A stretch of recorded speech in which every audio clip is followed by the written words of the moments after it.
Welcome to Sahitya Safari. Today's story is Song of Solomon by Toni Morrison.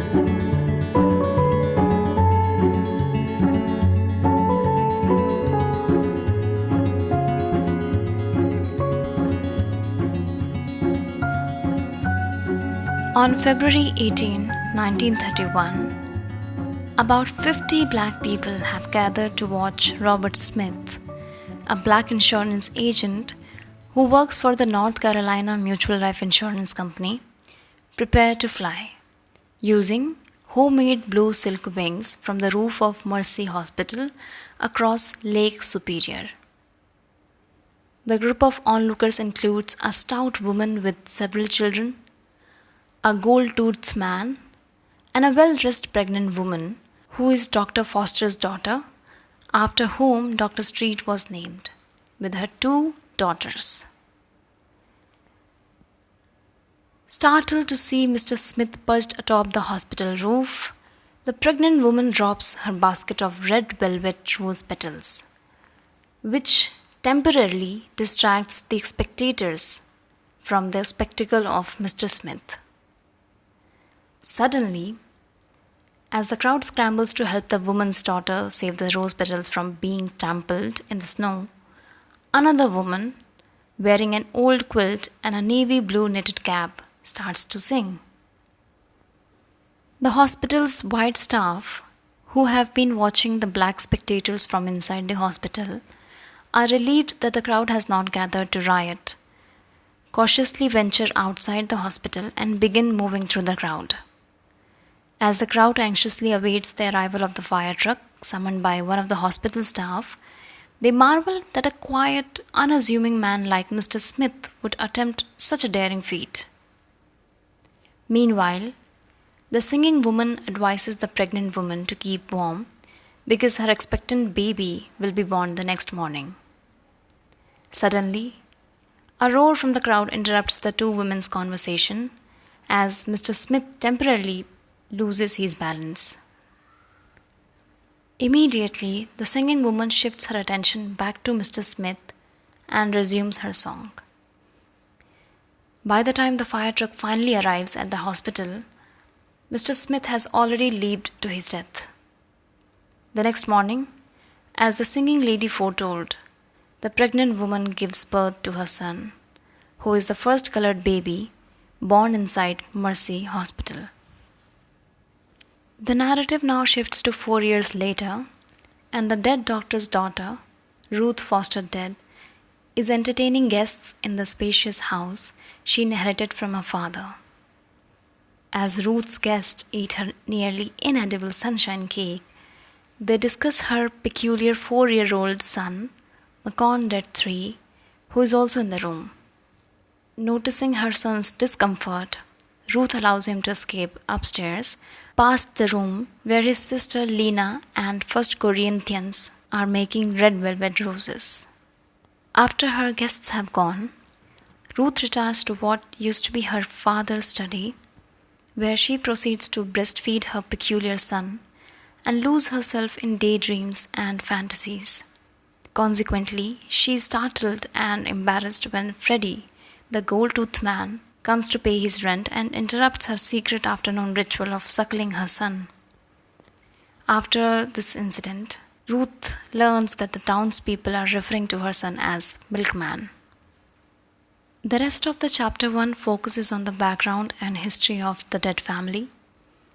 Ruth and her husband, Macon, their daughters Lena and Corinthians, their son, now nicknamed Milkman, and Macon's sister Pilati, the singing woman, who is a bootlegger who lives in a remote house in the woods with her daughter Reba and granddaughter Hagar. Macon is a domineering, abusive misogynist who hates his wife and sister, is disappointed in his daughters, and generally ignores his son. Ruth and Macon have been married for approximately 20 years, but have not been physically intimate since Ruth's father died several years ago. Macon, who makes his living in real estate, is hated and feared by blacks who detests his arrogance and is ignored by whites who use him to control the town's black people. We learn that Freddie, one of the Macon's tenants, works for Macon and imagines himself a friend of the dead family. Knowing Freddie to be an incorrigible gossip, Macon relies on him for information concerning his tenants, totally unaware that Freddie is responsible for nicknaming his son Milkman. It is the summer of 1936, and the dead family is on their ritual Sunday drive through town in their green Packard. Although the drive affords Macon little pleasure, he enjoys the opportunity to flaunt his affluence and prosperity. Ruth enjoys showing off her family, and Lena and Corinthians like watching the men. For 5-year-old Milkman, the trip is simply a burden. The narrative now shifts to 7 years later, and a 12-year-old Milkman meets 17-year-old Guitar, who introduces him to Pilati, Milkman's aunt, and the mysteries of her wine house. Pilati invites the two boys into her house, offers each of them a soft-boiled egg, and tells them stories about growing up in Montour County, Pennsylvania, and about her childhood relationship with her brother Macon and their escape from Montour County following their father's murder. Entranced by her stories, her brass earring, and the penny-winning smell that permeates the house, the boys are fascinated to learn that the rumor concerning Pilates being born without a navel is true. Suddenly, their conversation is interrupted by Pilates' daughter Reba and her granddaughter Hagar, who have returned from picking blackberries. For Milkman, meeting his cousin Hagar is love at first sight. Returning home, Milkman learns that Freddie has told Macon about Milkman's visit to Pilates' house, which Macon strictly forbade Milkman to enter. Macon scolds Milkman for disobeying him and is stunned by his son's question about the dead family's history. Consequently, like Pilati, Macon also reminisces about his childhood in Montour County, sharing with Milkman some of his fondest memory concerning Pilati, his father, and his father's beloved farm, Lincoln's Heaven. However, as Macon regains his autocratic composure, his anger returns. He reiterates his warning to Milkman to stay away from Pilati, whom he described as a snake. He also says that it is time for Milkman to learn the family business, to learn what's real. He will teach his son the one important thing he'll ever need to know: own things. As the new chapter opens, Guitar and Milkman have decided to skip school and hang out in Southside. They stop first at Feathers Pool Hall, located in a rough part of Southside, known as the Blood Bank. At Feathers, they see several men playing pool, including 3 awe-inspiring Air Force fighter pilots.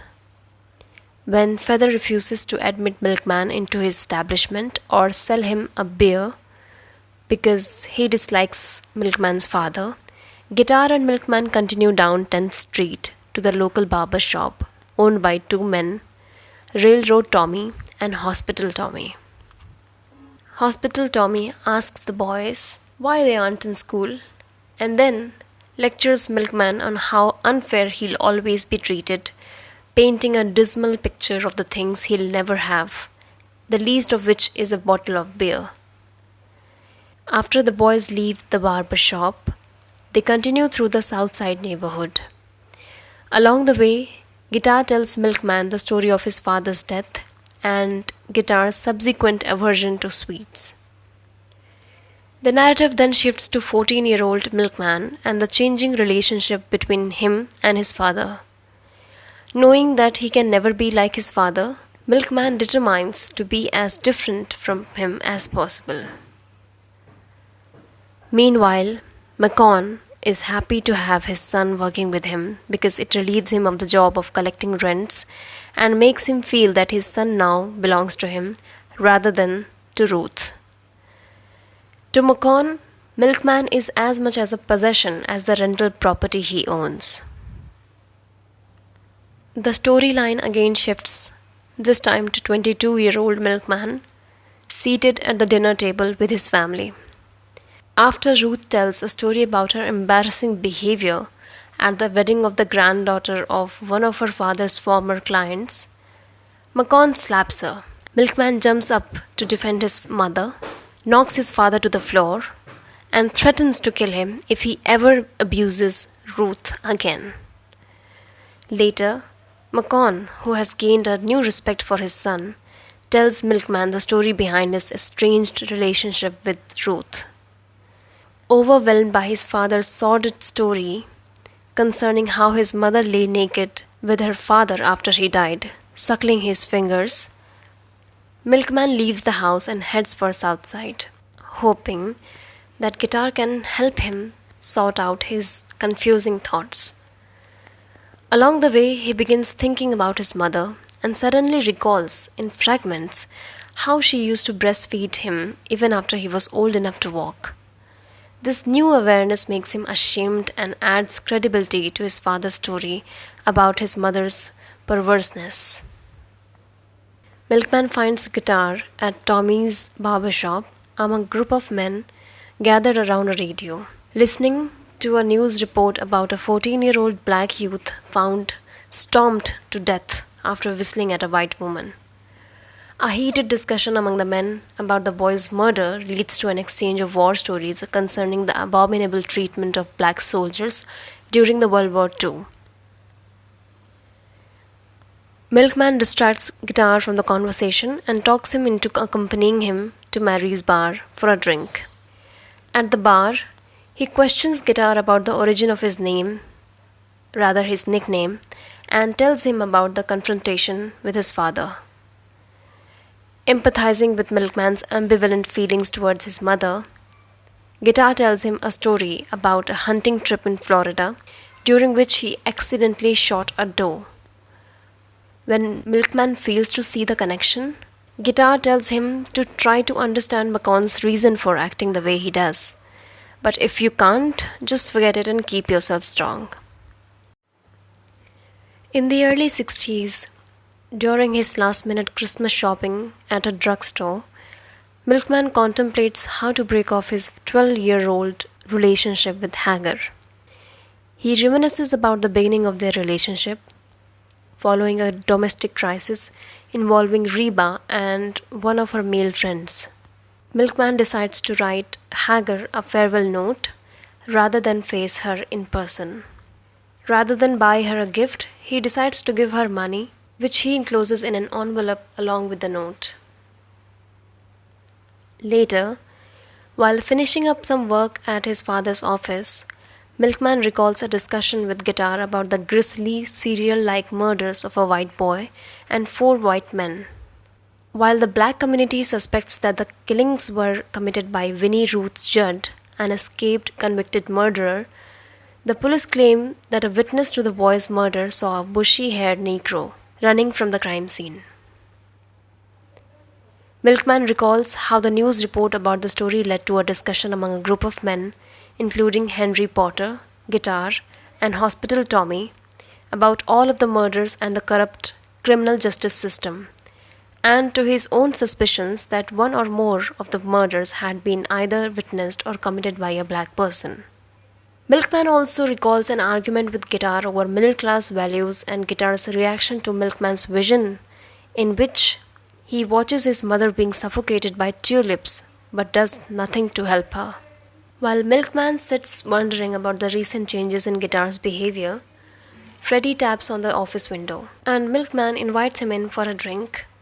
As they sip their drinks, Freddie tells Milkman that he was abandoned as a child in Jacksonville, Florida, after his mother died from seeing a woman change into a white bull. When Milkman laughs at Freddie's white bull story, Freddie is hurt and warns Milkman that a lot of strange things are going around Milkman, but that milkman is too self absorbed to recognize what is happening.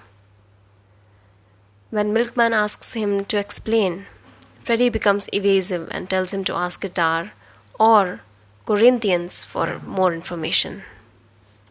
Milkman goes to Guitar's apartment to wait for Hagar, who has stalked him for the last 6 months, ever since he sent her the Christmas note breaking off their relationship and has threatened to kill him. Having survived her bungled attempts on his life thus far, Milkman has resigned himself to death.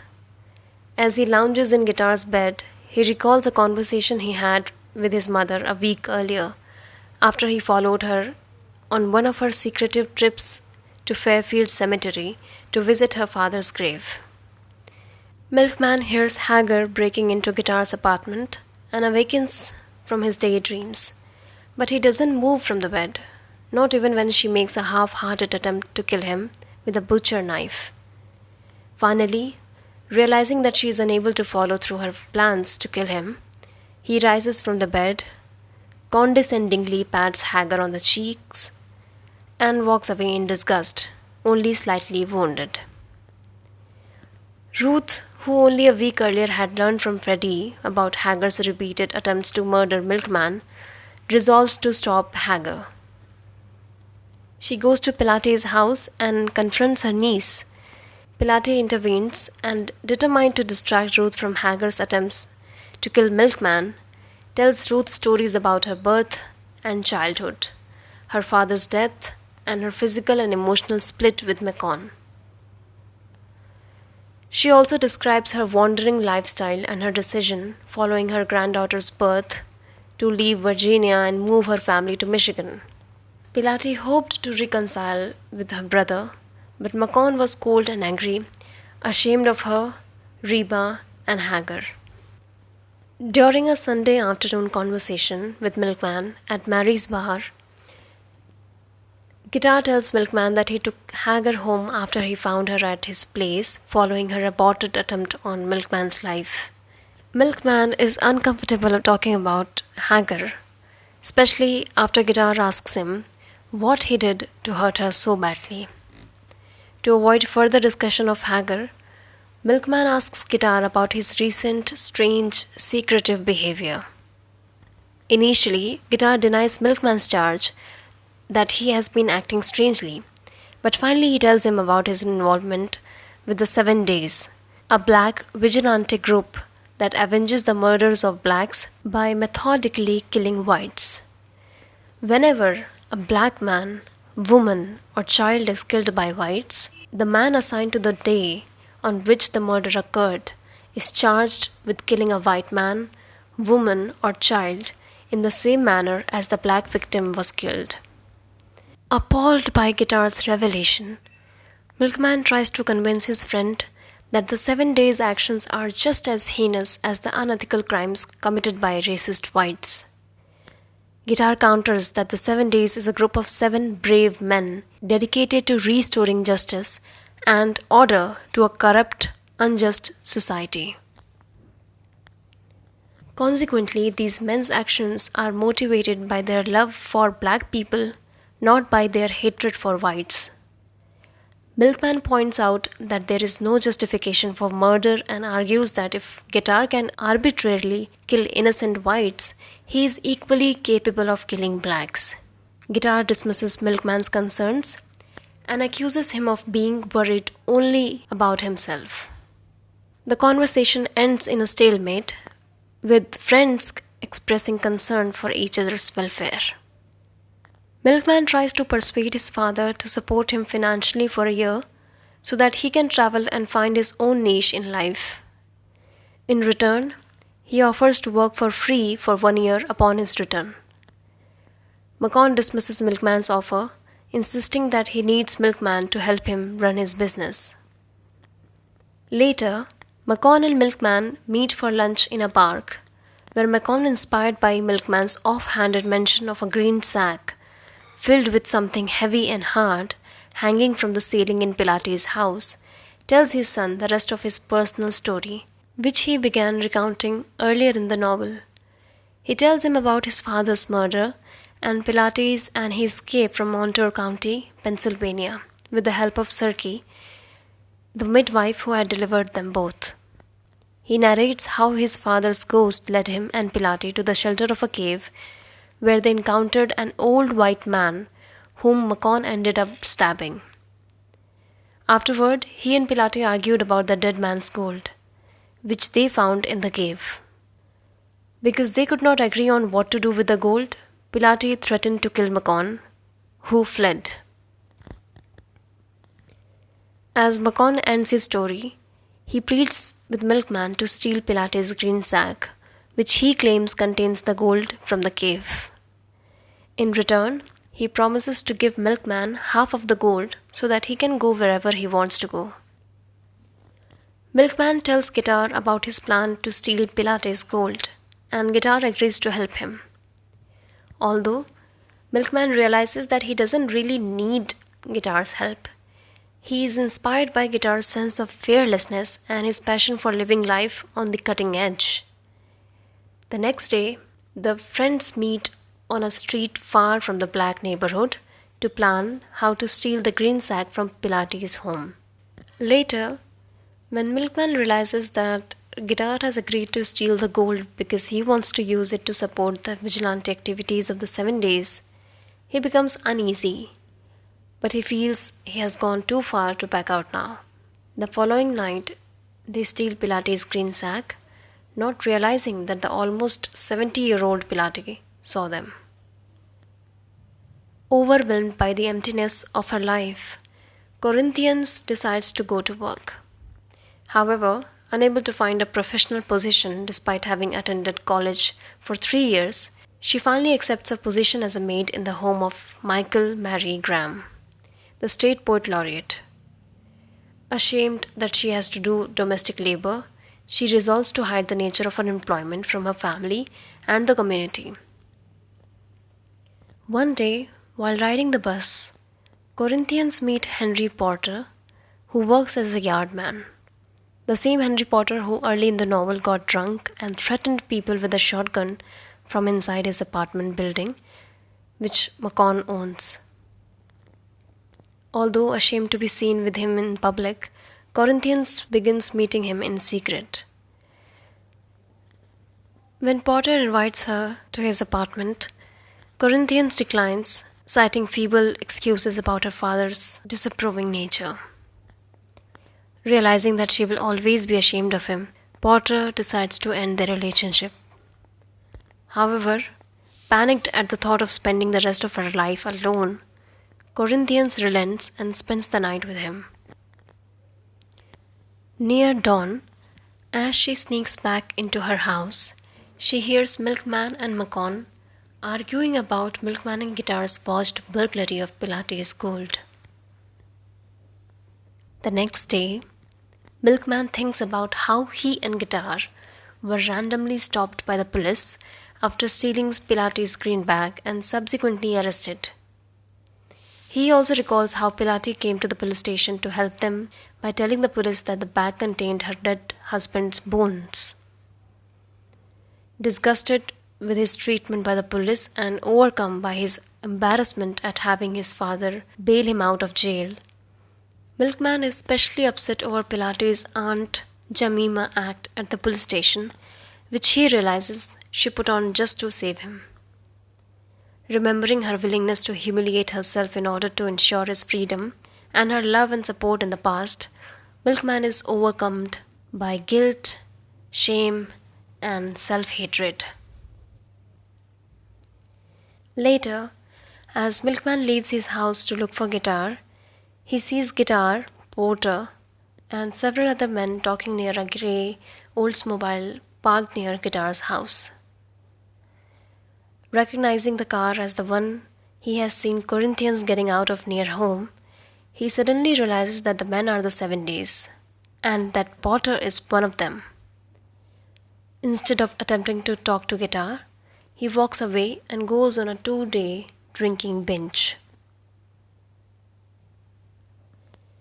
As Milkman stumbles up the stairs to his room during the end of his 2-day drinking binge, Lena confronts him. In a loud, angry voice, she vents her hatred of him because of his treatment of her sister, and their mother. She also tells him that because he told their father about Porter and Corinthians, Macon has forced Corinthians to quit her job, has forbidden Corinthians to see Porter, and has evicted Porter from his apartment. Unable to respond to or defend himself from his sister's wrath, Milkman merely listens, then continues on to his room. When Lena tells him to get out of their home, Milkman suddenly decides to leave home. As Milkman stumbles through a forest headed towards a big crumbling house, he recalls his airplane flight from Michigan to Pittsburgh, Pennsylvania, and then his bus ride from Pittsburgh to Danville. He also relives his last conversation with guitar before leaving home and the series of events that prompted his hunt for Pilates gold. Upon arriving in Danville, Milkman encounters an old, oddly dressed black man who tells Milkman that Reverend Cooper can help him locate Sirky, who was Macon and Pilates' caregiver, and who, Milkman hopes, will lead him to the cave containing Pilates' gold. At Reverend Cooper's, Milkman receives a warm welcome. He learns that the Reverend remembers Macon and Pilati as the children of the town's local hero, Macon dead Sr., the creator of Lincoln's Heaven, and that Reverend Cooper's father made Pilates brass earrings. Milkman meets many of the town's old black men and listens to their stories of when they were young and personally knew Milkman's father and grandfather. As he listens to these stories, Milkman begins to feel as if something is missing from his life. For the first time, he is able to visualize his father as a young man and envisions the loving relationships that once existed between his father and aunt and his father and grandfather. Sensing that the men are hungry for the news of Macon and Pilati, Milkman indulges them with his own stories, embellishing the truth to satisfy their curiosity and preserve their cherished memories of the Macon dead senior and his two children.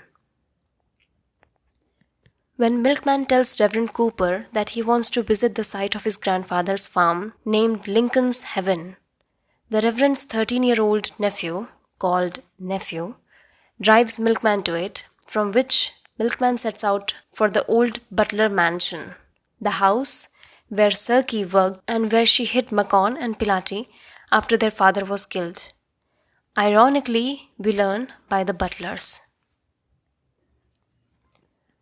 Arriving at the crumbling mansion, Milkman enters through the front door and is assaulted by the stench of animals and decay.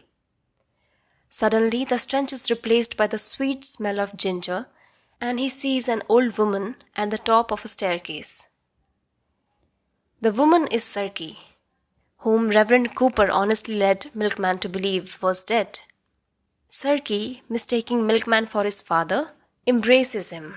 But when Milkman identifies himself as Macon's son, Sirky quickly loses interest in him. Fortunately, Milkman persuades her to tell him the stories of his grandfather's murder and of Macon and Pilati's escape from Montour County. Through his conversation with Sirky, who is living in the mansion with a pack of German hunting dogs, Milkman learns about his father's parents, Macon dead Sr., whose real name was Jake, and his part Indian wife, Singh.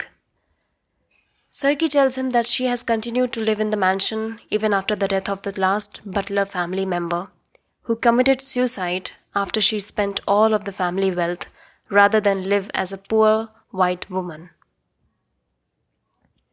Sirky is intentionally letting the dogs destroy the mansion.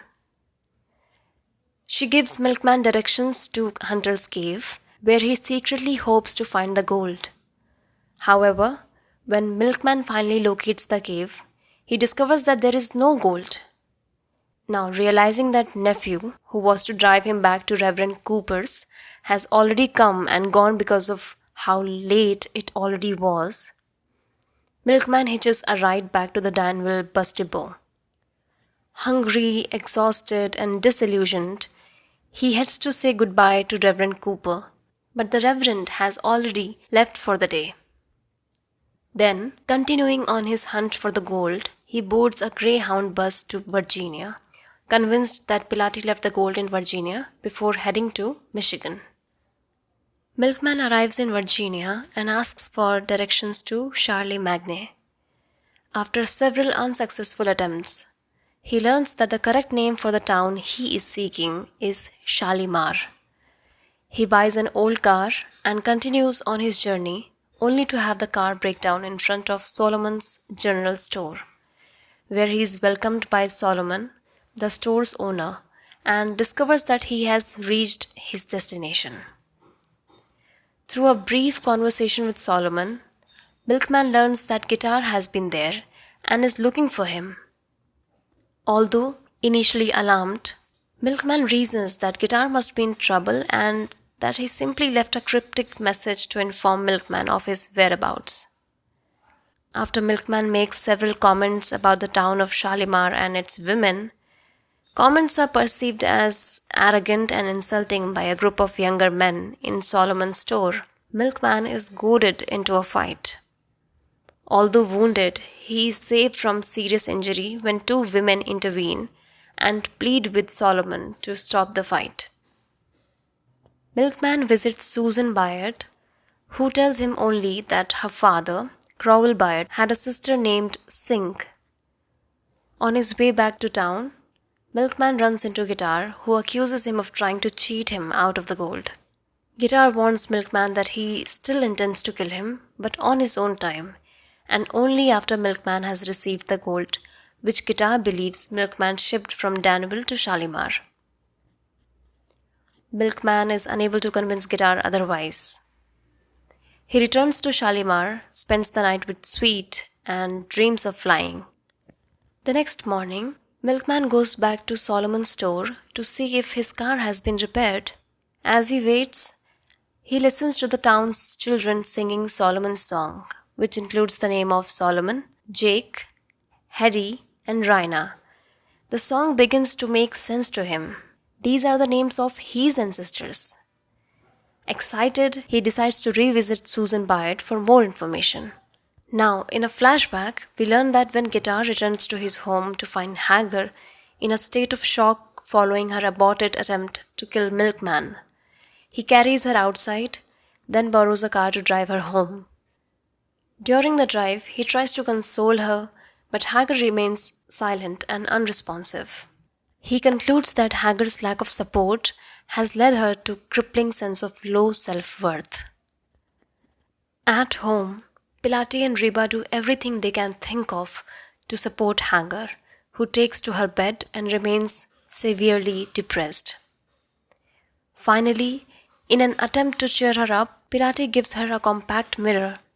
When Hagar sees her disheveled reflection, she rouses herself from her stupor and announces that she needs to go shopping so that she will appear more beautiful and desirable to Milkman. Elated that she has finally emerged from her stupor, Reba pawns her diamond ring to finance Hagar's shopping spree. However, when Hagar returns home from shopping, rain-soaked, exhausted, and disoriented, and realizes that her efforts have been in vain, she succumbs to tears. Burning with fever, she becomes delirious and eventually dies of a broken heart. Because Pilati and Reba had no more money left for her funeral, Ruth passively coerces Macon to pay for it. Coming to the present, Milkman returns to Susan Byard's house to ask her about Jake, and Susan tells him the story of Jake's father, Solomon, the flying African. She also tells Milkman that although the townspeople were led to believe that Sing Byard, whose real name was Singing Bird, left Shalimar to attend a private Quaker school in Boston, she actually ran off with Jake and a wagon load of ex-slaves, supposedly headed for Boston. Since Jake couldn't read, perhaps he mistakenly took a wrong turn and ended up in Pennsylvania. Susan also tells Milkman the story of Solomon's wife, Raina, who went mad when Solomon flew off, leaving her behind. As a result, Hedy, an old Indian woman, raised Jake, the youngest of Solomon's 21 children, and only one whom Solomon tried to take with him when he flew away. Hedy was devastated when Singh and Jake ran away, leaving her alone with her youngest son, Crowell Bayard, whose actual name was Crowbird and who was Susan's father. Milkman boards a bus and heads back to Michigan. On the way, he thinks about his experiences and his newfound knowledge and speculates on the meaning of names and on guitar's role in his life. When Milkman arrives back home, he stops at Pilates' house. But when he starts to tell her about his discoveries, instead of welcoming this news, Pilati hits him over the head with a bottle and throws him into her cellar. When he regains consciousness, Milkman senses that Hagar is dead and realizes that Pilati's behavior against him was prompted by grief. He calls out to her and tells her that the bones she has been carrying around are those of her father. Finally, he convinces her to go back to Shalimar with him to bury the bones. Pilati gives him a box filled with Hagar's hair, which he takes home with him. Milkman and Pilati return to Shalimar. After a reunion with the people in the community, Pilati and Milkman go to Solomon's Leap to bury the bones. Pilati stoops down and drops her earring containing her name into the grave along with the bones. When she stands up, she's shot in the back of her head by a rifle fired by guitar, and she dies in Milkman's arms as he sings Solomon's song to her. As he holds her, two birds circle around them and one dives into the grave, then flies off with Pilati's earring. Milkman knows that when he stands up, Guitar will kill him. Nevertheless, he stands up and yells to Guitar, "You want my life? You need it? Here." He jumps into the air, and the narrator says that it doesn't matter which of them dies. Milkman has learned what Shalimar knew. If you surrender to the air, you could ride it. Ambiguous, isn't it? I know. Actually, Morrison leaves it up to us whether or not Guitar and Milkman will fight or reconcile. What's clear from Milkman's final words, though, is that he no longer cares about himself. He's become as selfless as Pilati. Milkman finds that flight comes not from force of will, but by giving yourself to the wind. And that's a wrap. Let me know your thoughts in the comments below. I'd love to hear from you. If you enjoyed it, don't forget to like, share, and subscribe for more videos. This is me signing off. Till then, keep reading.